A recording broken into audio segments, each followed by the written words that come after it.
편안함과 평안함, 받침 하나 차이지만 그 뉘앙스는 상당히 다르죠.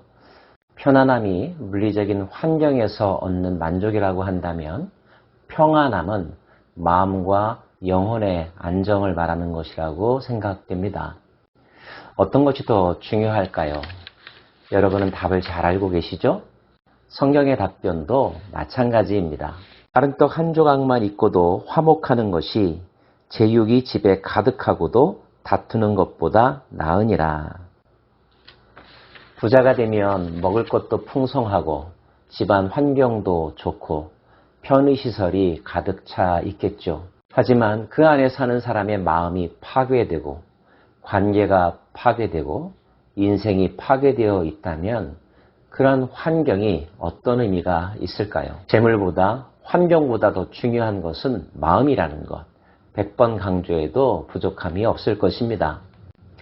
지혜로운 사람의 마음이 있는가 하면 어리석은 사람들의 마음이 있죠. 그 마음은 어떤 곳으로 흘러가고 있을까요? 그런 마음 상태를 가지고 어떤 행동들을 할까요? 악을 행하는 자는 사악한 입술이 하는 말을 잘 듣고 거짓말을 하는 자는 악한 혀가 하는 말에 귀를 기울이느니라.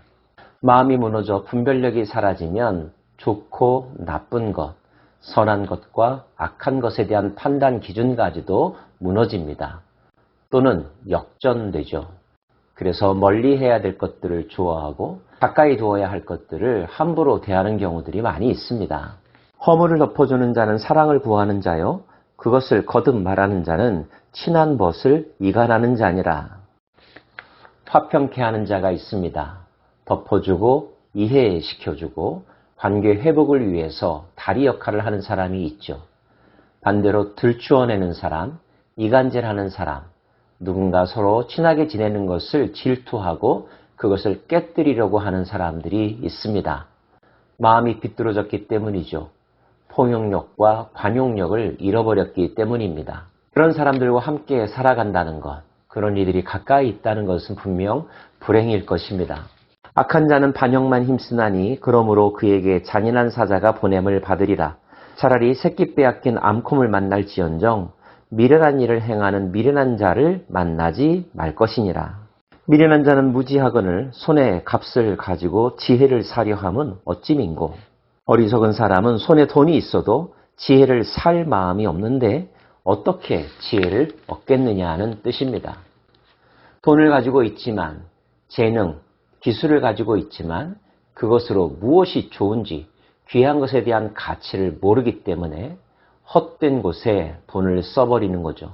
그것을 우리는 낭비라고 말합니다. 마음이 굽은 자는 복을 얻지 못하고 혀가 패역한 자는 재앙에 빠지느니라. 공격적인 마음을 가진 자, 마음이 삐뚤어진 자, 좋은 곳을 보아도 감동하는 것이 아니라 그것을 파괴하려고 생각하고 좋은 선물을 받아도 감사하는 것이 아니라 상대방의 진의를 왜곡하고 방어적인 태도를 갖는다면 그 둘의 관계는 머지않아 끝나게 되겠죠. 다른 사람들과도 이렇게 관계하면 안 될 터인데 만약 가족 간에 이런 일이 생긴다면 그들이 살아가는 가정을 안식처라고 말할 수 있을까요? 지옥과 다름이 없을 것입니다. 그렇다면 우리는 어떻게 해야 할까요? 어디에 답이 있을까요? 무엇보다도 마음을 훈련하고 마음을 지키는 것, 마음을 다스리는 것이 필요할 것입니다. 도가니는 은을, 풀무는 금을 연단하거니와 여호와는 마음을 연단하시느니라. 성경은 하나님께서 마음을 창조하셨다고 말씀하고 있습니다. 깨어진 마음을 치유할 수 있는 분도 하나님이시죠. 때로는 위로와 싸매어 줌으로, 때로는 연단과 훈련을 통하여 마음을 회복시키시고 강건케 하십니다. 말씀을 듣는 것, 말씀 공부를 하는 것은 마음 공부에 매우 효과적이고 중요합니다. 우리의 마음은 들음을 통하여 만들어지기 때문이죠. 선한 말씀, 생명의 말씀을 듣는 것, 그런 과정들을 통하여 우리의 깨어진 마음은 점차 회복되어지고 강건해질 것입니다. 회복 불가능의 상태에 이르기 전에 작은 것에서부터 치료와 돌봄과 훈련이 필요하겠지요. 무엇보다도 하나님께서 무엇을 좋아하시고 무엇을 싫어하시는지를 아는 것이 필요합니다. 가난한 자를 조롱하는 자는 그를 지으신 주를 멸시하는 자요 사람의 재앙을 기뻐하는 자는 형벌을 면하지 못할 자니라. 힘없어 보이는 자, 배우지 못한 자, 가지지 못한 자, 보잘것없다고 여겨지는 자, 그러한 자들에 대한 마음의 태도를 바꾸는 것이 필요합니다. 하나님께서는 그들을 소중히 여기시고 그들을 함부로 대하는 것을 싫어하시기 때문입니다. 누구든지 악으로 선을 갚으면 악이 그 집을 떠나지 아니하니라. 악을 선으로 갚는 사람이 있는가 하면 선을 악으로 갚는 사람이 있습니다. 우리는 어떤 사람이 되어야 할까요? 선으로 악을 갚는 사람, 선으로 악을 이길 수 있는 사람이 되어야 하죠.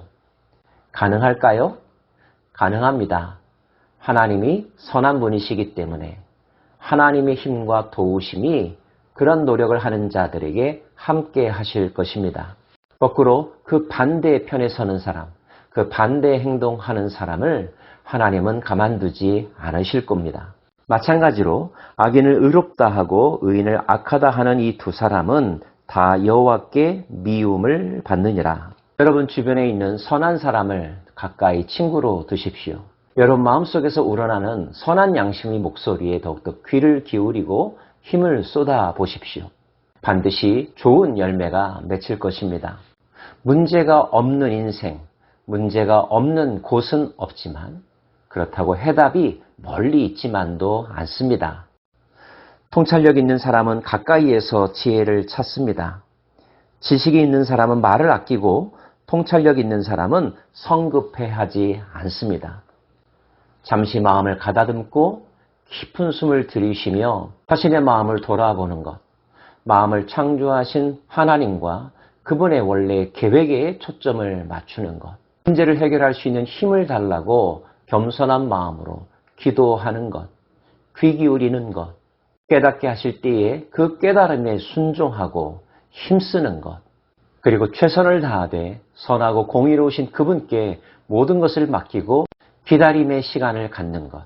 이렇게만 한다면 문제는 결국 해결될 것입니다. 내면의 사람이 살아나고 관계가 살아나고 인생 자체가 다시 살아나게 될 것입니다. 행복이란 단어에 관심이 없는 사람이 어디 있을까요? 모든 사람들이 행복하게 사는 법을 찾아 헤매이고 있습니다. 노력들 속에서 답을 찾기를 원합니다. 노력하다 보면 깨닫게 될 것입니다. 정답은 하나님과 하나님이 주시는 지혜에 있다는 것을요. 여러분의 마음과 여러분의 가정이 평안하기를 빕니다. 기도하십시다.